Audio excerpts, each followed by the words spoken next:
Surat cyber crime સેલે cyber ગુલામીના આંતરરાષ્ટ્રીય રેકેટના વધુ એક નાસ્તા ફરતા આરોપીને આણંદથી ઝડપી પાડ્યો છે. આ કેસમાં અગાઉ ધરપકડ કરાયેલા અન્ય આરોપીઓ સાથે મળીને અલ્ફાઝ ભારતીય નાગરિકોને ગેરકાયદેસર રીતે મ્યાનમાર મોકલવામાં સક્રિય હતો. રેકેટના સમાચાર મળતા જ અલ્ફાઝના માધ્યમથી અમદાવાદથી બેંકોક ગયેલા 3 નાગરિકોએ મ્યાનમાર જવાનો પ્લાન રદ કરી ભારત પાછા ફરવાનો નિર્ણય લીધો હતો. ઝડપાયેલો આરોપી અલ્ફાઝ મેમન હાલમાં અમદાવાદના સરખેજમાં રહે છે અને તે મૂળ આણંદનો છે. તપાસમાં બહાર આવ્યું છે કે તે ફેબ્રુઆરી 2025માં એજન્ટ મારફતે મ્યાનમાર માયાવાડીમાં આવેલી એક ચાઇનીઝ સાયબર ફ્રોડ કંપનીમાં નોકરી માટે ગયો હતો. 5 મહિના સુધી ત્યાં કામ કર્યા બાદ તે ભારત પરત ફર્યો હતો. અલ્ફાઝની ભૂમિકા અત્યંત મહત્વની હતી. તે કમિશનના બદલામાં અગાઉ પકડાયેલા આરોપી દાનિશ સુલેમાનભાઈ દાંતરેલિયા સાથે મળીને ભારતીય નાગરિકોને મ્યાનમાર મોકલતો હતો.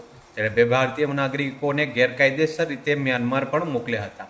આ ઉપરાંત લગભગ 1 અઠવાડિયા પહેલાં તેણે અન્ય 3 ભારતીય નાગરિકોને પણ મ્યાનમાર મોકલવા માટે અમદાવાદ એરપોર્ટથી બેંકોક રવાના કર્યા હતા. જોકે આ રેકેટનો પર્દાફાશ થતાં અને સમાચાર માધ્યમોમાં જાણ થતાં આ 3 નાગરિકો બેંકોકથી જ ભારત પરત ફર્યા હતા. આ રેકેટમાં આરોપીઓ ભારતના જુદા જુદા રાજ્યોના નોકરી શોધી રહેલા લોકોને નોકરીની લાલચ આપીને ફસાવતા હતા. તેવા લોકોને થાઇલેન્ડ મોકલી ત્યાંથી નદી પાર કરાવી ગેરકાયદેસર રીતે મ્યાનમારમાં દાખલ કરાવતા હતા, જ્યાં તેમને સાયબર ક્રાઇમ આચરતી ચાઇનીઝ કંપનીઓમાં ફરજ પાડવામાં આવતી હતી.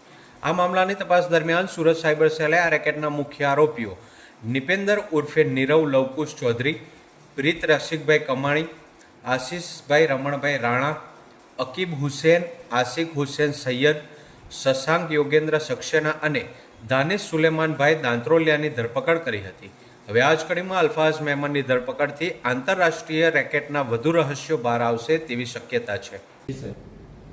સાયબર સ્લેવરીના રેકેટમાં અમે લોકોએ અમારી જે ટીમ છે સાયબર સેલની, એ લોકોએ 7મા આરોપીને પણ પાડ્યું છે. એમનું નામ છે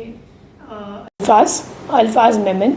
એ અમદાવાદનો રહેવાસી છે અને એમને જે અમે લોકોને બાતમી મળી અને ટેકનિકલ વર્કઆઉટ કર્યું એમાં એમનું લોકેશન આણંદ ખાતે હતું અને લોકેશન આણંદથી આપણી ટીમે ત્યાંથી એમને લઈને આવેલી છે.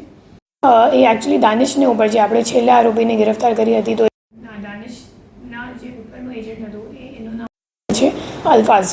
અને અલ્ફાઝ જાતે 4-5 મહિના સુધી ત્યાં કામ કરતો હતો મ્યાનમાર ખાતે, ફેબ્રુઆરીથી મઈ સુધી. અને પછી પરત ભારત આવી ગયું અને ભારત આવીને પછી એક એજન્ટ ત્યાંનો જે છે અત્યારે પણ ત્યાં જ છે, એમની સાથે સંકલનમાં હતો અને એમને મદદગારીમાં બીજા 2-3 માણસોને મતલબ અહીંયાથી મોકલ્યું છે ત્યાં.